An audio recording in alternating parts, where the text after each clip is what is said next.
Good morning, everybody. Welcome to World Without Rule of Law. We're here on the Southern Virginia homestead. Today, I want to do a review, unboxing and review of this Silverfire rocket stove. So, I received this as a recent giveaway, and I agreed to do an honest review of it. So, I'm going to try not to embellish. I'm going to try to just show it to you, and y'all can see it for yourself. The Silverfire rocket stove. It's the Survivor series rocket stove. So first we're going to open it up.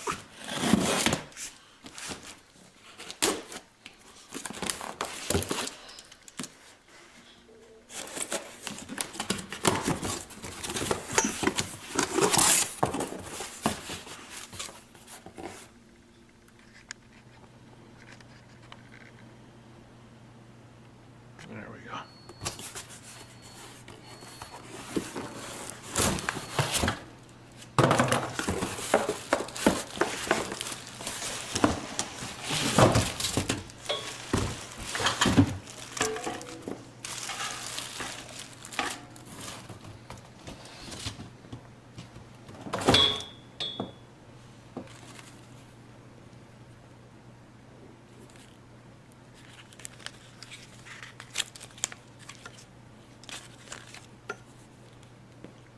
Give you the information if you're interested in looking at them online. There's their web address, www.silverfire.us.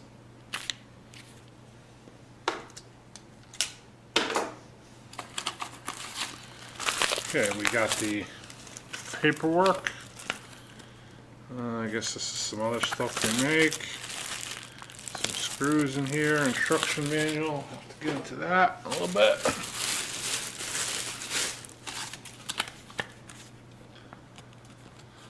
Off-grid stoves and cookware. So some different items they make. I'm sure if you go on their website and look at it, you can check out anything they got.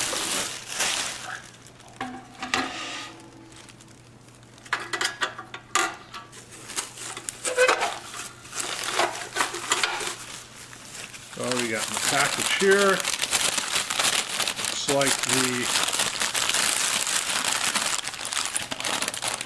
see how this all goes together. I'm sure this is the tray that goes on here to hold the kindling, hold the fuel. Part of this thing. Those are probably brackets for it. It looks pretty simple. I'm going to glance at the instructions just to make sure I'm putting it on right. And I think this goes something like this. That's pretty simple. Oh, these must be what the screws are for. Ah, yes, I see the 3 holes on the side. It's self-explanatory. Obviously, that screws down to there. These are the handles. I'll have these on when I operate it. I'm going to show you that in a bit. The operation of it. But for now, I'll take this off. So,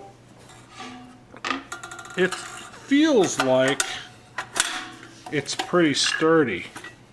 I don't know if you can see in there, there's a grate at the bottom. Of course, you put your fuel in here. Pretty simple, basic, right? It's to look up the weight. I'm not really sure. I wouldn't say it's heavy, but it's heavy-ish. It's certainly not something you'd want to carry in a backpack. This here feels like cast iron, and I believe that's where it's getting most of its weight from. So, on first glance, I'd say that without really getting into it, number one, it's super easy out of the package to assemble, right? 6 screws to attach the handles. Looks like all I have to do. 3 on this side, 3 on the other side. So I think that's the only assembly really on it. That could be done in minutes.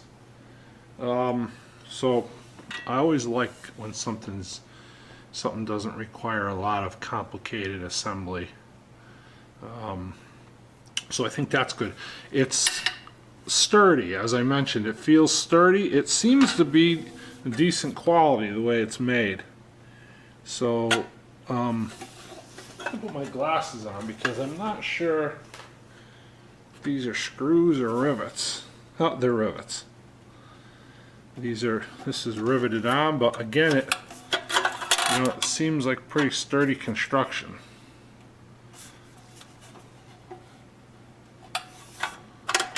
So let's take it outside, fire it up. I'm going to throw the handles on it first.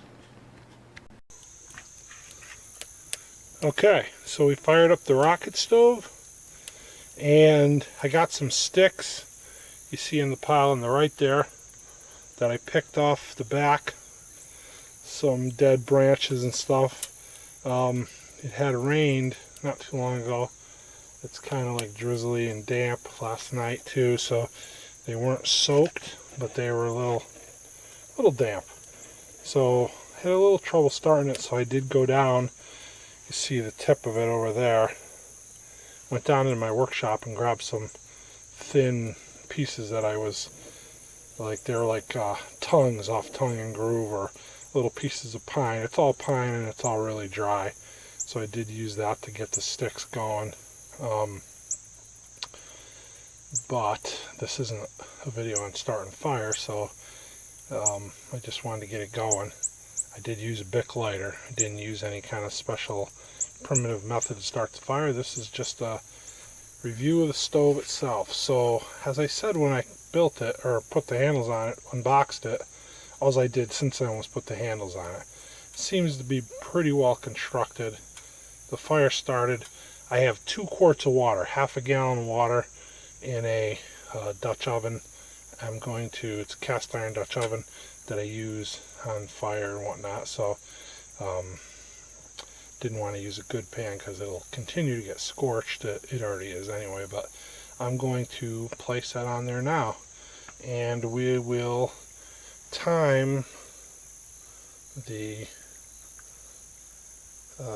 see how long it takes for it to boil. So there's the clock on my phone. You can see it is 12 o'clock straight up. I'm going to put the water on right now.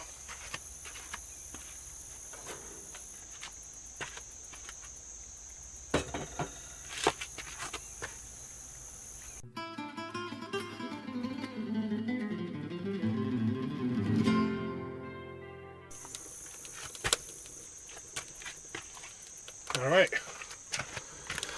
Now we wait. See how long it takes.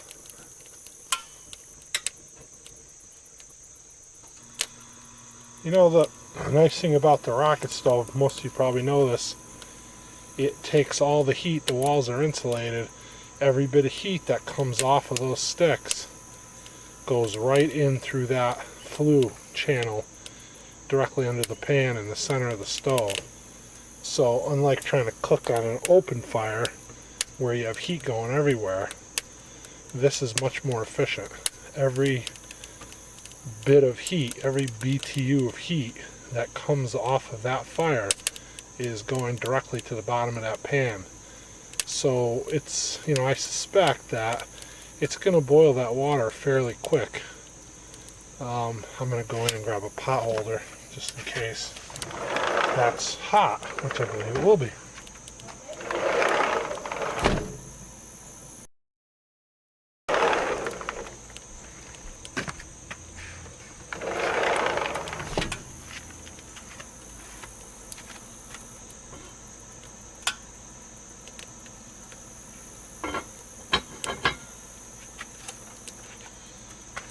Alright, so it's starting to steam a little.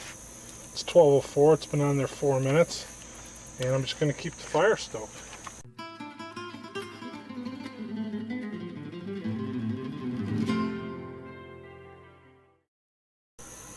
Now obviously with those branches being a little damp, that's causing a challenge. Fortunately I have the dry pine, so that will keep it kindled.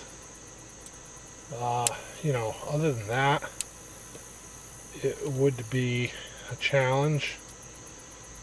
Now again, that doesn't speak to the performance of the stove. You know, you put a couple pieces of those pine in there, that draft, there's such a draft going through there that it's easy to keep it kindled. Now if you have wet wood, then you know that's always going to be a challenge, whether you're using a rocket stove, a open fire, or you know, any kind of fire. So you know, that challenge is going to be there no matter what. For the purposes of checking the stove, you know, I'm using the dry pine, and like I said, it's keeping it kindled.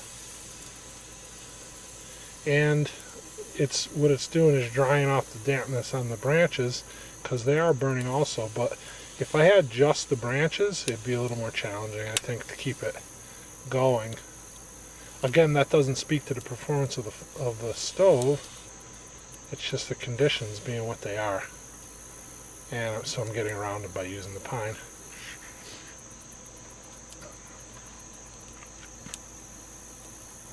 And there's people out there that have a lot of experience with making fire with wet fuel, wet wood. And so that's certainly not my specialty, and I'm not claiming that it is. So some people might say I'm cheating by using the pine. I accept that. If anyone wants to make a video about, you know, how to keep a fire sustained with wet wood, or get it going with wet wood, once you get the fire going enough and you get a little bit of embers on there, they'll dry it off as you go. But it's the challenges in the beginning getting it started, and so I'm certainly not an expert in that, and I'd love to learn more about it. So if anybody has that skill, feel free to share it. Okay, the water, I'm going to show you without steaming up. I think you could hear it too. I don't know if you can necessarily see it. The water is at a rolling boil. So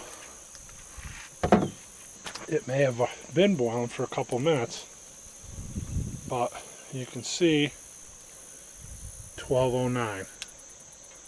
So 9 minutes from the time I set the pan on there, and you know, like I said, it's been steaming for a while. I just opened the lid. You've seen the whole process. I didn't cut the camera off at all since I put the pan on. So it could have been boiling 2 minutes ago. I didn't hear it until I opened the pot. So, but at the outset, it's 9 minutes. So to boil a half gallon of water with, you see what I've used for sticks, right? Not a lot of fuel. So I did, like I said, use the pine, and I have some, probably half the pile of sticks that I brought with me left. So I easily have enough fuel right there on the ground to boil another half a gallon of water. And I still have a fire in the chamber, so if I was going to say cook rice or something, I'm pretty confident that just with what I have in the chamber, I could probably do that. Cook that down. So, very little fuel, pretty quick to, you know, to get it going, to get it boiling. And I'm pretty happy with it. I think it's a pretty good piece of equipment. It certainly would be a benefit to any prepper storage unit, and it's not something that you just store away. I mean, it's something you could use, right? I'm even thinking, like, in my excursions in the bug out / ghetto camper, I could take this, set it outside, go around wherever I am. Like, for instance, last week I was camped out at the church. Now, of course, there was full facilities there. I didn't need it, but there's no reason why I couldn't have pulled this out, set it on the ground, walked around the property, got a bundle of sticks. It took me about 4 minutes to gather these sticks in the back. I just picked off 2 branches, brought them up here and broke them up. So I could easily do that. And I think there's value in it there. When I had my lot in Vermont, and if you go back into the archives, there's a video somewhere about it, I made a rocket stove out of cinder blocks. So that only cost $10, something like that. I think it was like $8. Cinder blocks were $1 something a piece. I think I used 10 of them, but I had a couple sitting around, so if I bought them all, it would have been $10, $12. So if you look at that, that's not a bad option either. However, that's a fixed location. You build that somewhere and it stays there forever until you dismantle it. You could dismantle it and put it in your truck and take it with you and rebuild it, but that's a project. And so this here is obviously much more convenient.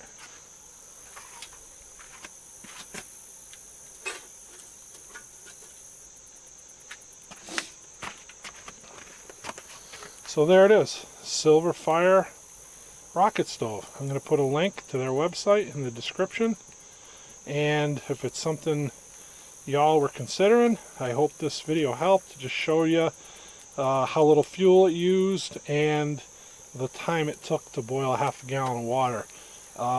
Those were the two aspects I wanted to try to show, and again, this is the first time I fired this stove, so I had no idea how long it was going to take or how little or how much fuel it was going to take. I wanted this to be an honest review.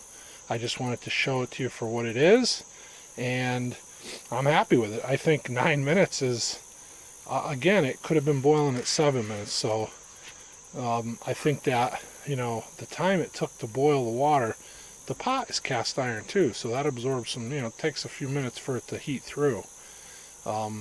Everything was cold when I put it on there. The water was cold, the pot was cold. So to boil that out in 9 minutes, like I say, what embers and fire are left, I believe could cook a cup or two of rice in there. And it's just, you know, how much fuel we use too. That's another consideration, because if you're in a grid down situation or a situation where times are tough and you don't have abundant resources, this is something that, you know, rather than starting a fire in a fire ring or in a pit or whatever, you know, hibachi, and trying to cook on it where heat's going everywhere, this is a concentrated, efficient way to cook. I believe it would be. I believe that this kind of proves that out. I used a little fuel, cooked the, you know, boiled the water quickly. Now if you're gonna put a frying pan on there and cook some steak or whatever, again, I don't believe it'd take any more time or any more fuel. 9 minutes, I mean, a nice ribeye, a few minutes, you know, 5 minutes on each side on a good heat, I think you're good to go. A few minutes more or less, but depending on the thickness of the steak and the meat. So within a 10-minute window on the stove, I think you got a lot of cooking options there. And again, not a lot of fuel used. Very happy with it. Thank you to the Silverfire people for sending it to me, and you know, I just think it's a great addition to anyone's preps. Thanks for watching. God bless you.